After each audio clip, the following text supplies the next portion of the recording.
નમસ્કાર મિત્રો, વડોદરા મહાનગરપાલિકા સંચાલિત સ્વામી વિવેકાનંદ પ્રાથમિક શાળા બપ્પોની વિદ્યાર્થીની હું લક્ષ્મી સંજયભાઈ કનોજિયા પ્રતિભા સ્ટુડિયોમાં આપ સૌનું હાર્દિક સ્વાગત કરું છું। સમાચારની શરૂઆત કરતા પહેલા એક નજર કરીએ મુખ્ય સમાચાર પર। નગર પ્રાથમિક શિક્ષણ સમિતિની વડી કચેરી ખાતે ધ્વજવંદન કરી સ્વાતંત્ર્ય પર્વની ઉજવણી કરવામાં આવી।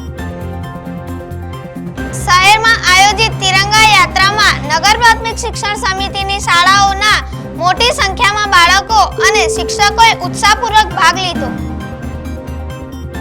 વડોદરાના સમા સ્પોર્ટ્સ કોમ્પ્લેક્સ ખાતે આયોજિત 4 દિવસીય રાજ્ય સ્તરીય ટેબલ ટેનિસ ટુર્નામેન્ટનો ભવ્ય સમાપન સમારોહ યોજાયો। SGFI ખોખોમાં કવિ પ્રેમાનંદ શાળાનો શાનદાર વિજય। નગર પ્રાથમિક શિક્ષણ સમિતિ વડોદરા સંચાલિત PM શ્રી કવિ પ્રેમાનંદ પ્રાથમિક શાળાના વિદ્યાર્થીઓએ રમતગમત ક્ષેત્રે શાનદાર સિદ્ધિ હાંસલ કરી છે। દિલ્હીના લાલ કિલ્લા પરથી ધ્વજવંદન કર્યા બાદ સ્વાતંત્ર્ય પર્વની ઉજવણી દરમિયાન વડાપ્રધાન નરેન્દ્ર મોદીએ દેશના યુવાનો માટે અનેક મહત્વપૂર્ણ મુદ્દાઓ પર વાત કરી।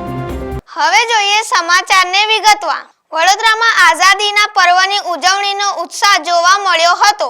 નગર પ્રાથમિક શિક્ષણ સમિતિની વડી કચેરી ખાતે ધ્વજવંદન કરી સ્વાતંત્ર્ય પર્વની ઉજવણી કરવામાં આવી। આ પ્રસંગે શિક્ષણ ક્ષેત્રે શ્રેષ્ઠ કામગીરી કરનાર શિક્ષકો અને વર્ગ 4ના કર્મચારીઓનું નગર પ્રાથમિક શિક્ષણ સમિતિના અધ્યક્ષ શ્રીમતી અંજનાબેન ઠક્કર, શાસનાધિકારી શ્રી ડોક્ટર વિપુલ ભરતિયા દ્વારા સન્માન કરવામાં આવ્યું। આ કાર્યક્રમમાં મોટી સંખ્યામાં શિક્ષકો અને કર્મચારીઓ ઉપસ્થિત રહ્યા। બાળકોમાં દેશપ્રેમ, રાષ્ટ્રભાવના અને સ્વાતંત્ર્ય સેનાનીઓના બલિદાનની ભાવના ઉજાગર થાય તેવા કાર્યક્રમો યોજાયા હતા। સમગ્ર કાર્યક્રમ દરમિયાન દેશભક્તિ અને રાષ્ટ્રપ્રેમનો માહોલ જોવા મળ્યો હતો। શહેરમાં આયોજિત તિરંગા યાત્રામાં નગર પ્રાથમિક શિક્ષણ સમિતિની શાળાઓના મોટી સંખ્યામાં બાળકો અને શિક્ષકોએ ઉત્સાહપૂર્વક ભાગ લીધો। બાળકોમાં દેશપ્રેમ, રાષ્ટ્રભાવના અને સ્વાતંત્ર્ય સેનાનીઓ બલિદાનની ભાવના ઉજાગર થાય તેવા કાર્યક્રમ યોજાયા હતા। હાથમાં તિરંગો અને હૃદયમાં દેશભક્તિની ભાવના સાથે બાળકો અને શિક્ષકોએ તિરંગા યાત્રામાં જોડાઈને ભારત માતા કી જય અને વંદે માતરમના નારા લગાવ્યા। તિરંગા યાત્રા દરમિયાન બાળકોમાં ખાસ ઉત્સાહ જોવા મળ્યો। રંગબેરંગી પોશાક અને હાથમાં લહેરાતો તિરંગો દેશભક્તિના વાતાવરણને વધુ સુંદર બનાવી રહ્યો હતો। આ યાત્રા દ્વારા બાળકોમાં દેશપ્રેમ, એકતા અને રાષ્ટ્ર પ્રત્યેની જવાબદારીની ભાવના વધુ મજબૂત કરવાનો સંદેશ આપવામાં આવ્યો। વડોદરાની આ તિરંગા યાત્રા ખરેખર દેશભક્તિ અને એકતાનું સુંદર ઉદાહરણ બની રહી। વડોદરાના સમા સ્પોર્ટ્સ કોમ્પ્લેક્સ ખાતે આયોજિત 4 દિવસીય રાજ્ય સ્તરીય ટેબલ ટેનિસ ટુર્નામેન્ટનો ભવ્ય સમાપન સમારોહ યોજાયો। આ સમારોહમાં ગુજરાતના નાયબ મુખ્યમંત્રી શ્રી હર્ષ સંઘવીની વિશેષ ઉપસ્થિતિ રહી હતી।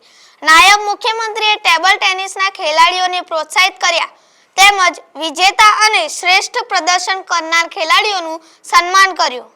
4 દિવસ સુધી ચાલેલી આ રાજ્ય સ્તરીય સ્પર્ધામાં ગુજરાતભરમાંથી આવેલા ખેલાડીઓને ઉત્સાહપૂર્વક ભાગ લીધો અને પોતાની પ્રતિભા તથા રમતગમતની કુશળતાનું શાનદાર પ્રદર્શન કર્યું। યુવાનોમાં રમતગમત પ્રત્યેનો ઉત્સાહ વધે અને નવી પ્રતિભાઓને આગળ આવવાની તક મળે તે દિશામાં આ ટુર્નામેન્ટ મહત્વપૂર્ણ બની રહી।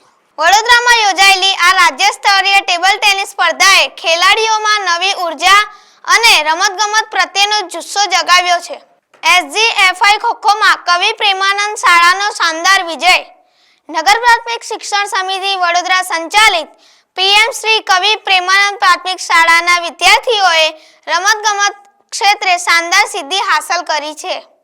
SGFI ખોખો સ્પર્ધામાં ઝોન કક્ષાએ પ્રથમ સ્થાન મેળવી વિદ્યાર્થીઓએ પોતાની પ્રતિભા અને ટીમ વર્કનો ઉત્તમ પરચો આપ્યો છે।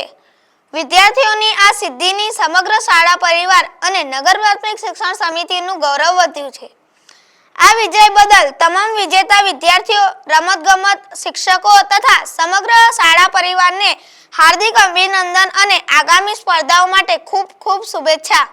મહેનત, ટીમ વર્ક અને આત્મવિશ્વાસ સાથે કવિ પ્રેમાનંદ શાળાના વિદ્યાર્થીઓની શાનદાર જીત। મૂક બધિર બાળકોની કલાત્મક પ્રતિભાને ખીલવાનો પ્રયાસ કલેક્ટર કચેરી દ્વારા કરવામાં આવ્યો. કલેક્ટર કચેરી ખાતે મૂક બધિર બાળકો દ્વારા બનાવેલી રાખડીઓનો વિશેષ સ્ટોલ ઊભો કરાયો. મૂક બધિર બાળકો દ્વારા બનાવેલી રાખડીઓને જોઈને તેઓની કલાત્મક પ્રતિભાના દર્શન બખૂબી થાય છે. નાગરિકો દ્વારા પણ આ રાખડીઓ ખરીદીને વિદ્યાર્થીઓને પ્રોત્સાહન આપવામાં આવી રહ્યું છે.